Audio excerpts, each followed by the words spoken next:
Hello guys, आपका study take Maharashtra board में हार्दिक स्वागत है।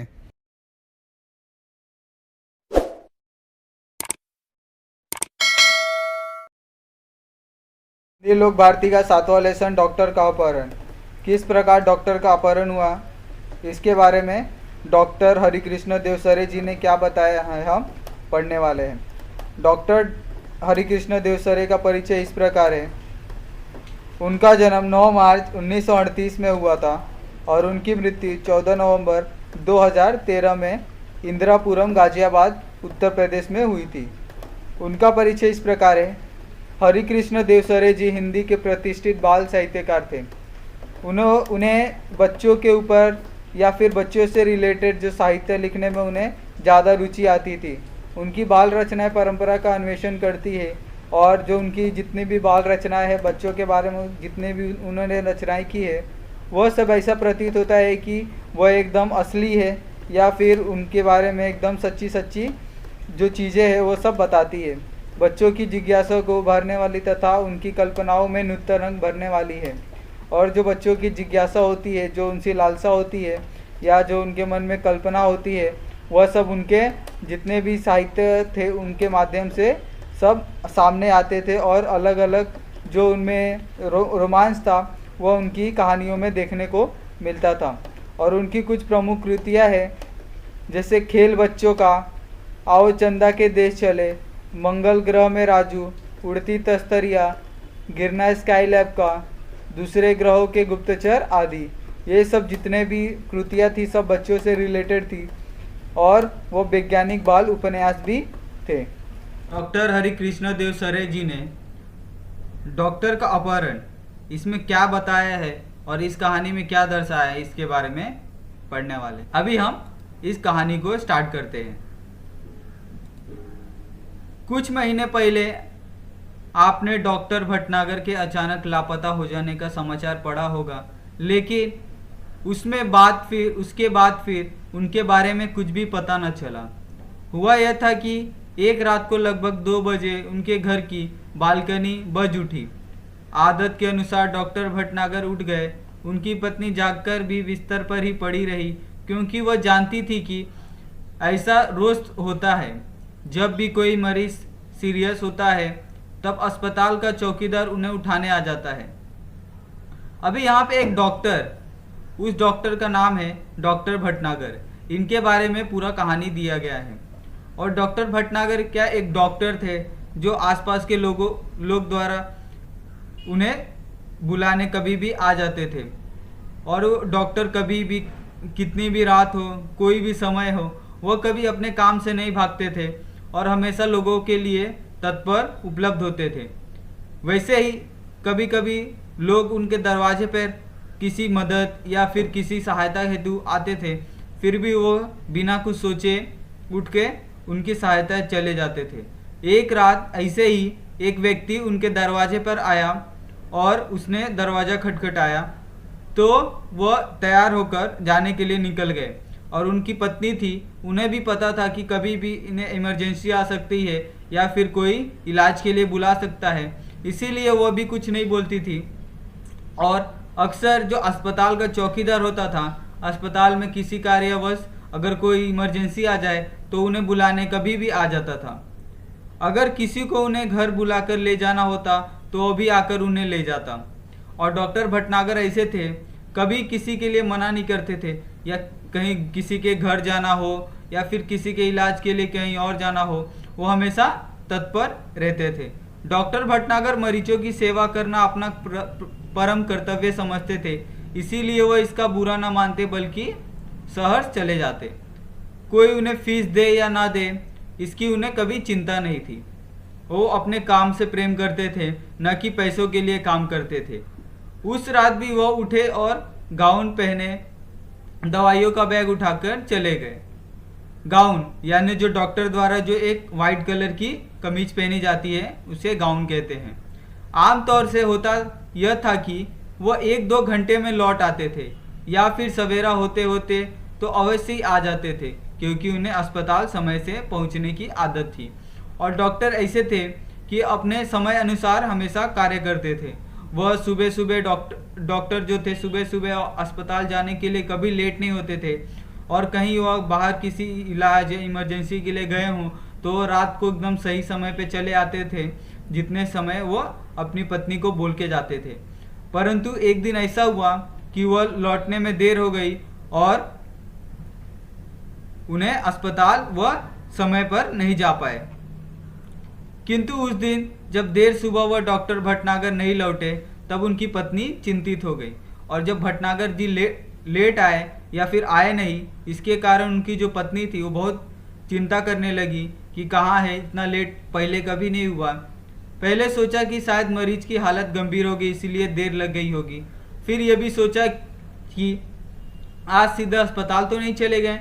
उसकी पत्नी का ऐसा आभास हो रहा था कि शायद जो डॉक्टर भटनागर हैं वो शायद डायरेक्ट अस्पताल चले गए हों घर आए बिना। लेकिन जब मरीज उन्हें घर पर पूछने के लिए आने लगे तब उनकी जो हैरानी थी, जो परेशानी थी और बढ़ने लगी कि डॉक्टर साहब तो अस्पताल में भी नहीं है तो कहाँ गए। उन्होंने मित्रों तथा कुछ अन्य संबंधियों को फ़ोन किया और डॉक्टर साहब के बारे में पूछताछ की, परंतु कोई जानकारी नहीं मिली। घबराने के कारण आसपास के लोगों द्वारा पूछे जाने पर भी किसी ने भी डॉक्टर भटनागर का कहाँ है और कैसे हैं उन्होंने नहीं बताया, क्योंकि उन्हें इसके बारे में कोई जानकारी नहीं थी। कुछ देर के लिए वह यही मान बैठी थी कि शायद वह किसी दूर के गांव में गए हों और किसी कारण जल्दी वापस ना आ पाए हों, और उनकी पत्नी भी ऐसा वो सोच रही थी कि शायद मेरे पति डॉक्टर है तो कहीं दूर किसी गांव में तो नहीं चले गए, कोई इमरजेंसी आ गई हो, इसीलिए शायद वह घर नहीं आ पाए जल्दी। शाम तक भी जब डॉक्टर भटनागर नहीं लौटे तब उन्होंने पुलिस स्टेशन को फ़ोन किया। डॉक्टर भटनागर का इस तरह गायब हो जाना पुलिस के लिए भी हैरानी का कारण बन गया, और जब कुछ रास्ता नहीं दिख रहा था उनकी पत्नी बहुत चिंतित हो गई थी, एकदम घबरा गई थी कि पति कहाँ है मेरे।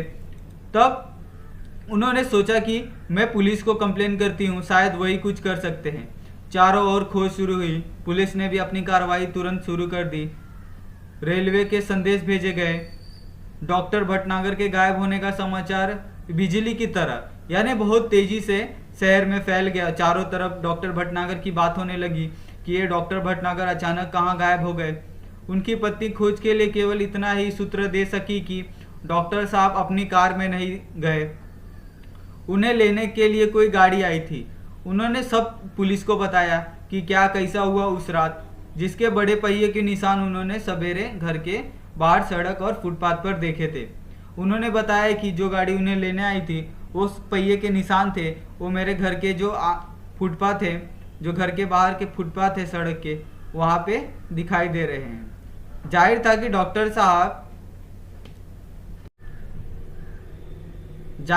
डॉक्टर साहब किसी ट्रक या बस में गए हों। उन्हें जो बड़े बड़े पहियों के निशान देखकर ऐसा लग रहा था कि वो किसी कार या छोटी गाड़ी में नहीं गए हों, वो किसी बस या ट्रक में गए होंगे। मोहल्लों वालों से पूछताछ करने पर भी कोई जानकारी नहीं मिली। फिर भी पुलिस ने वायरलेस से यह सूचना भी जारी कर दी कि कहीं किसी एक्सीडेंट के बारे में जानकारी मिली हो तो सूचना दी जाए। और जो पुलिस वाले थे उन्होंने भी अपनी पूरी तकनीक का इस्तेमाल किया। उन्होंने चारों तरफ फ़ोन लगा के सभी जगह इसके बारे में बता दिया ताकि कहीं किसी का एक्सीडेंट हुआ हो तो वह तुरंत सूचना दे, कहीं वो डॉक्टर भटनागर तो नहीं है। कई दिन बीत गए, कोई सूचना नहीं मिली। चूँकि डॉक्टर भटनागर का कोई शत्रु भी नहीं था, इसीलिए यह शंका करना व्यर्थ था कि उनकी हत्या कर दी गई हो। पुलिस अब केवल 2 ही सूत्रों पर विचार कर रही थी और पुलिस अब बहुत परेशान हो गई थी। अभी उनकी जो पत्नी थी उनके द्वारा भी बताया गया था कि उनका कोई जो दुश्मन नहीं है या उनसे कोई घृणा नहीं करता है, उनका कोई शत्रु नहीं है जो ऐसी हरकत कर सकता है। एक यह कि कुछ गुंडों ने उन्हें छिपा लिया हो यानी अपहरण कर लिया हो और सब उनकी पत्नी से मोटी रकम की मांग करे। दूसरा यह कि कोई डाकू दल उन्हें किसी डाकू का इलाज कराने के लिए ले गए हों। उनके मन में अलग अलग ख्याल आने लगे कि ऐसा हो सकता है, ऐसा हो सकता है। दिन पर दिन बीतते गए और डॉक्टर भटनागर के बारे में कोई जानकारी नहीं मिली। उनके इस तरह के रहस्य ढंग से गायब हो जाने से न सिर्फ पुलिस परेशान थी बल्कि लोग भी भयभीत हो गए थे। यही कारण था कि डॉक्टर भटनागर के गायब होने का समाचार केवल एक ही बार छापा गया और बाद में भय का वातावरण बन जाने के कारण उसे दबा दिया गया। बहुत दिन खोजबीन होने के बाद भी डॉक्टर भटनागर का कोई पता नहीं चला। सभी बहुत परेशान हो गए। सब डरने लगे कि कहीं डाकू का मामला तो नहीं, किसी ने किडनैप तो नहीं कर लिया। ऐसे रातों रात हमारे यहाँ से डॉक्टर गायब हो सकता है तो कोई भी गायब हो सकता है। ये लोगों के मन में भय होने लगा।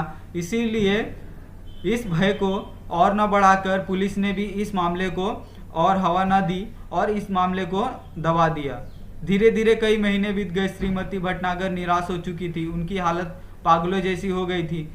हर रोज सुबह उठती और दरवाजे पर आकर खड़ी हो जाती जैसे वो डॉक्टर भटनागर के आने की प्रतीक्षा कर रही हो। और जो उनकी पत्नी थी डॉक्टर श्रीमती भटनागर जी, वो भी बहुत निराश हो गई थी कि मेरे पति कहाँ चले गए हैं, वो कितने दिन हो गए नहीं आए और उनका कुछ खबर भी नहीं है। और एकदम उनके सोच में एकदम उनकी दिमागी हालत बहुत खराब हो गई थी। कई महीने बाद एक दिन श्रीमती भटनागर ने दरवाजे पर फिर से वैसी ही गाड़ी के पहियों के निशान देखे।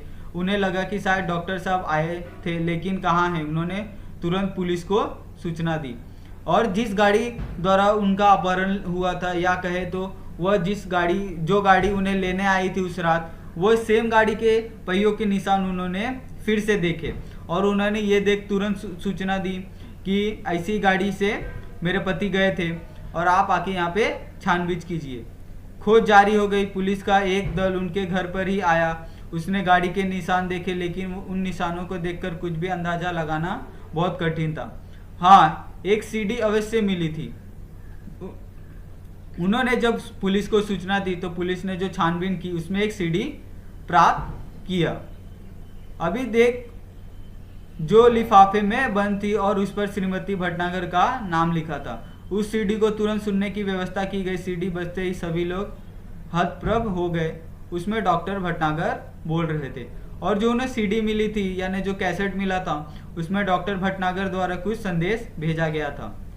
तुम सब लोग मेरे लिए परेशान होंगे, शायद अब मरा हुआ समझ लिया होगा, लेकिन मैं जिंदा हूँ और बिल्कुल ठीक हूँ। तुम लोगों ने कई करोड़ मील दूर में एक सौरमंडल के ग्रह पर हूँ। हम धरती वाले सोचते हैं कि शायद दुनिया में जो कुछ है वह हम ही है, लेकिन इस ब्रह्मांड में तो हमारे सूर्य जैसे न जाने कितने सूर्य हैं और सभी के अपने अपने उपग्रह हैं।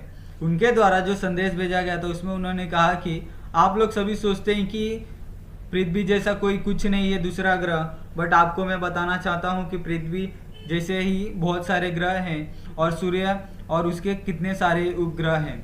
उन ग्रहों पर दुनिया बसी है और इसमें वे लोग कई गुना ज़्यादा उन्नतिशील हैं।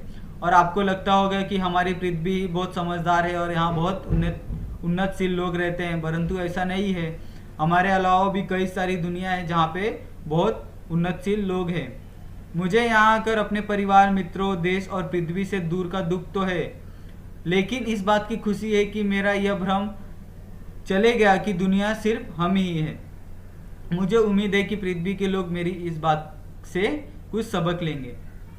उन्होंने जो संदेश भेजा था उन्होंने साफ साफ कहा था कि मुझे अपने फैमिली, अपने मित्र, जितने फ्रेंड है या अपना देश है, जो अपनी पृथ्वी है, उससे मुझे लगाव है। परंतु मैं यहाँ आकर थोड़ा भी दुखी नहीं हूँ, क्योंकि मुझे यहाँ आकर एक नई चीज़ सीखने को मिली और मेरा भ्रम भी टूट गया कि दुनिया में सिर्फ हम ही है। और मुझे उम्मीद है कि आप लोग भी इस बात को समझेंगे। हाँ, तो पहले सुनो ये कहानी कि मैं कैसे आया। अमेरिका में हुए मेरे सम्मान और मेरे ज्ञान के बारे में इस ग्रह के लोगों ने गुप्त रीति से सूचना इकट्ठा की थी। आप सभी को पता है कि मेरा जो अमेरिका में सम्मान हुआ था उसके बारे में इस ग्रह के लोगों ने मेरे बारे में बहुत सी जानकारियाँ इकट्ठी की थी। ये तभी से मेरा अपहरण करने की योजना बना रहे थे। उस रात को जब मैं बाहर आया तब एक आदमी ने मुझे बाहर खड़ी सवारी पर चलने का इशारा किया। मैं अपने सहज भाव से आगे बढ़ा, लेकिन उस विचित्र यान को देखकर चौंक पड़ा। और उन्होंने बताया कि मैं उस रात जब मुझे बुलाया गया था बाहर, मुझे लगा कि किसी ने अपने इलाज के लिए बुलाया है। तब मैं उस रात गया तो एक बाहर बड़ी गाड़ी थी और उस गाड़ी पे जाने के लिए मुझे किसी ने इशारा किया था, परंतु वो गाड़ी एकदम विचित्र थी और मैं उस विचित्र गाड़ी को देखकर एकदम चौंक गया था।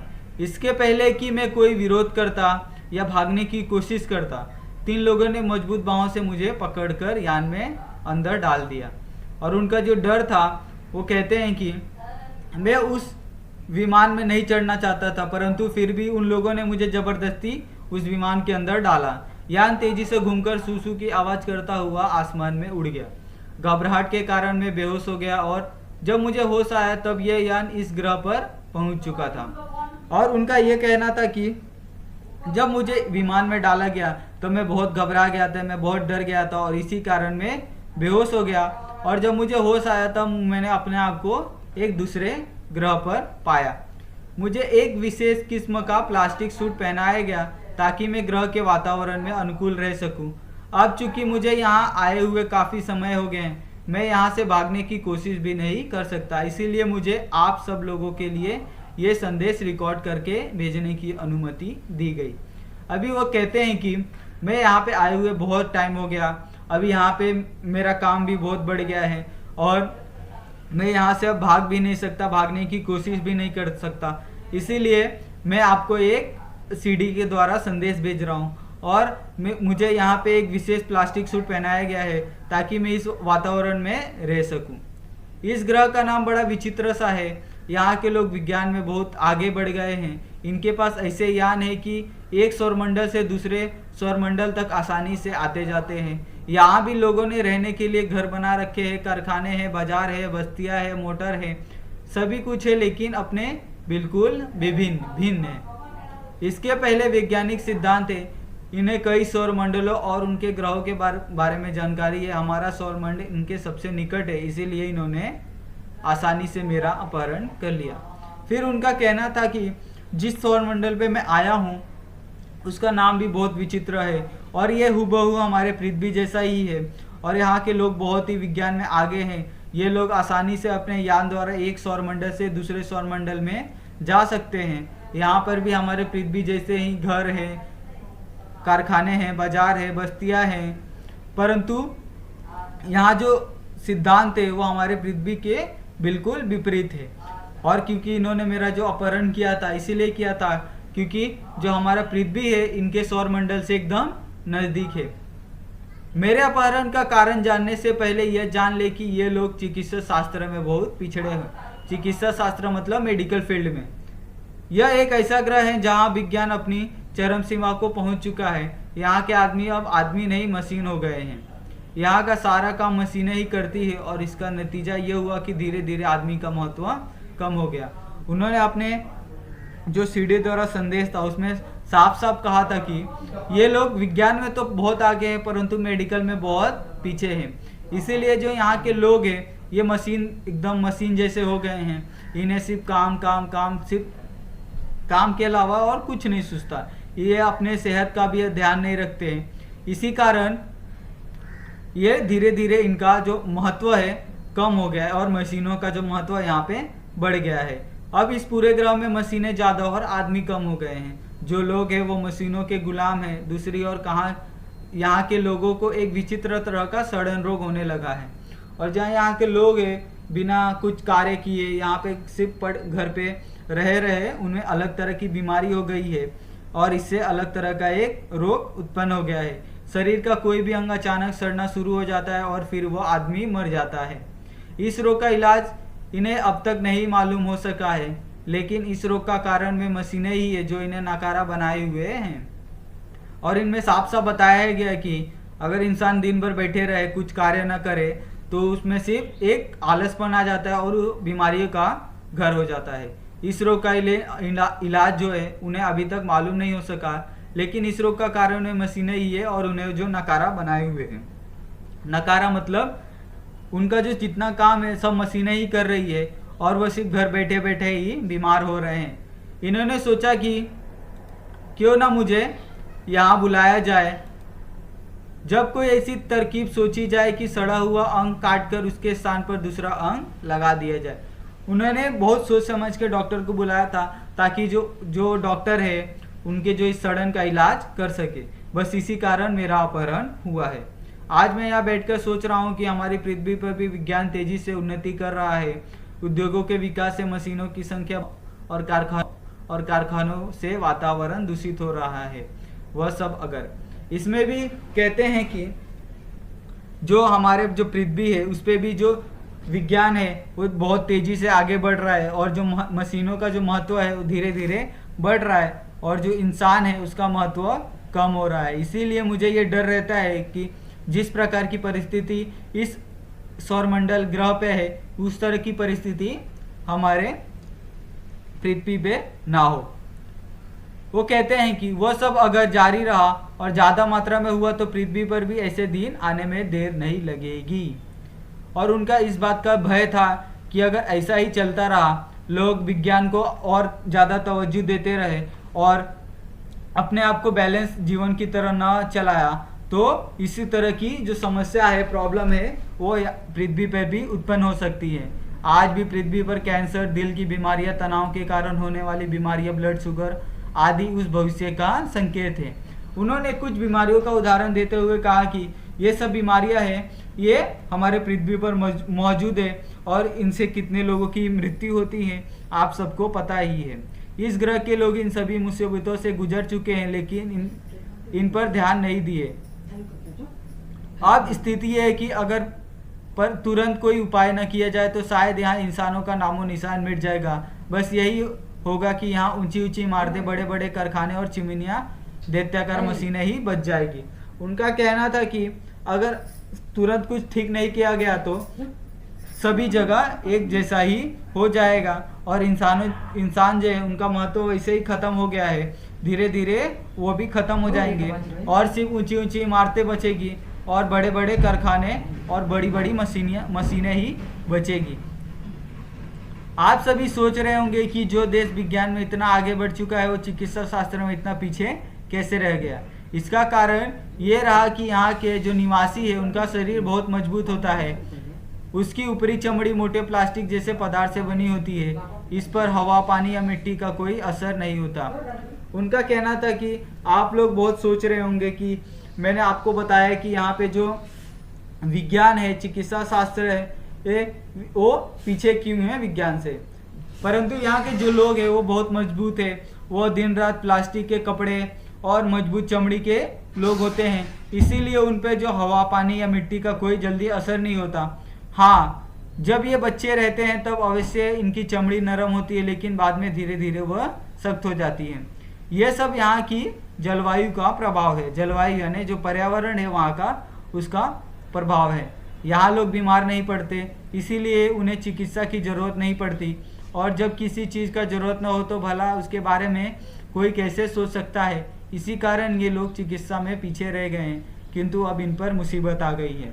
अभी यहाँ पे उन्होंने बताया कि जो वहाँ के उस ग्रह के जो निवासी हैं वो विज्ञान में आगे होते हुए भी चिकित्सा शास्त्र में क्यों पीछे हैं। फिर इसमें उन्होंने कारण बताया कि यहाँ जो लोग हैं वो जल्दी बीमार नहीं पड़ते, इनकी चमड़ियाँ बहुत मोटी होती है। बच्चे अगर नरम चमड़ी के होते हैं परंतु धीरे धीरे उनकी चमड़ी भी सख्त हो जाती है। इस तरह उन्हें किसी प्रकार की चिकित्सा की जरूरत नहीं पड़ती और वो लोग खुद फिट रहते हैं। इसी कारण यहाँ पे जो चिकित्सा शास्त्र है वो बहुत पीछे है विज्ञान के मुकाबले। मैंने सड़न रोग का अध्ययन कर लिया है और इनमें शरीर की बनावट का भी, किंतु समस्या ये है कि पृथ्वी के चिकित्सा सिद्धांतों का यहाँ लागू नहीं किया जा सकता। उन्होंने बताया कि मैं जिस कार्य से यहाँ आया था, मेरा जिस कार्य से अपहरण हुआ था, मैंने उसका पूरी तरह अध्ययन कर लिया है और मैंने उसकी जो बनावट है, उनकी संरचना है, उनके बारे में भी पूरी तरह अध्ययन कर लिया है कि मैं यहाँ पृथ्वी के जो सिद्धांत है उसको लागू नहीं कर सकता। फिर भी कोशिश कर रहा हूँ इस घातक रोग के इलाज के दवाएं बनाने के लिए। अंग प्रत्यारोपण यानी जो अंग ट्रांसप्लांट होता है उसके लिए दवाएं तथा आवश्यक साज सामान बनवाना है। यह काम अकेले मेरे लिए कर पाना संभव नहीं है। मेरा छुटकारा भी यहाँ से तभी होगा जब मैं इनकी मुसीबत को कम कर दूंगा या ख़त्म कर दूंगा। उनका कहना था कि ये लोग बहुत भयभीत हो चुके हैं। अब ये चाहते हैं कि इस बीमारी का इलाज तुरंत हो जाए और मैं भी अपने तरफ से उनके अंग प्रत्यारोपण यानी अंग ट्रांसप्लांट की जो दवा है या फिर जितने भी साज सामान है इसके लिए दिन रात प्रयत्न कर रहा हूँ और ये मेरे लिए बहुत मुश्किल है अकेले कर पाना। और मेरा ये तभी मुझे छोड़ेंगे जब मैं इन्हें इस मुसीबत से बाहर निकालूंगा। इसीलिए ये अब योजना बना रहे हैं कि मेरी सहायता के लिए पृथ्वी से कुछ और वैज्ञानिकों और डॉक्टरों को लाया जाए अपहरण करके। मैं उनकी बात से सहमत नहीं हूँ। मैं सोचता हूँ कि ये लोग स्वयं ही सारी बातें सीख ले और अपना इलाज अपने आप करें, किंतु इसके लिए ये अभी तैयार नहीं है। उनका कहना था कि ये लोग प्लान बना रहे हैं कि ये और जो डॉक्टर है, जो वैज्ञानिक है, जिनका अपहरण करके इस सौरमंडल पे लाया जाए ताकि उनके द्वारा इस जो बीमारी है, जो सड़न है, इसका इलाज जल्द से जल्द हो सके। परंतु मैं इसके जो खिलाफ हूँ, क्योंकि मैं नहीं चाहता हूँ कि इसी प्रकार ये कार्य चलता रहे। मैं चाहता हूँ कि जो यहाँ के निवासी है वो खुद अपना इलाज करना सीख जाए और इस प्रकार, ताकि वह किसी डॉक्टर का अपहरण करके पृथ्वी से यहाँ पर न लाया जाए। जो भी हो, अब अगर मैं सही सलामत वापस पृथ्वी पर आना चाहूँ तो इनकी इच्छा के अनुसार ही आ सकूँगा। इसीलिए इनसे विरोध मोल लेना ठीक न होगा। फिलहाल ये सब कहना कठिन है और कब आ सकूँगा ये भी बताना बहुत मुश्किल है। आप लोग घबराए नहीं, मुझे यहाँ कोई कष्ट नहीं है। बस मेरे आने तक आप यही समझे कि इस समय मैं विदेश यात्रा पर हूँ। और उनका जितना भी जो भी उनकी जो प्रॉब्लम थे, डाउट थे, जो भी उनके द्वारा चिंता थी, उस सीडी में उन्होंने सब व्यक्त कर दिया था। और उनका कहना था कि आप लोग मेरी चिंता मत करें, जब तक यहाँ पे ठीक नहीं हो जाता तब तक मेरा आना तो मुश्किल है। आप लोग ऐसा समझ लिए कि मैं किसी विदेश यात्रा पर गया हूँ और आप घबराए नहीं। डॉक्टर भटनागर के इस रिकॉर्ड किए संदेश को सुनकर सभी चकित थे। कितना बड़ा रहस्य था आज के लिए और भविष्य के लिए भी। और जो उनके द्वारा जो संदेश लिखा गया था वो भी बहुत रहस्य वाला था। उन्होंने जो अपनी पृथ्वी पे होने वाले जो प्रॉब्लम थे, मुसीबतें, इसके बारे में उन्होंने बताया और कहा कि आप लोग भी इसके लिए सचेत हो जाए, चकित रहे, ताकि ऐसी प्रॉब्लम पृथ्वी पे कभी उत्पन्न ना हो और कभी जो मनुष्य है उसका महत्व खत्म ना हो। इसीलिए हमें मशीनें और मनुष्य के बीच तालमेल करके चलना चाहिए।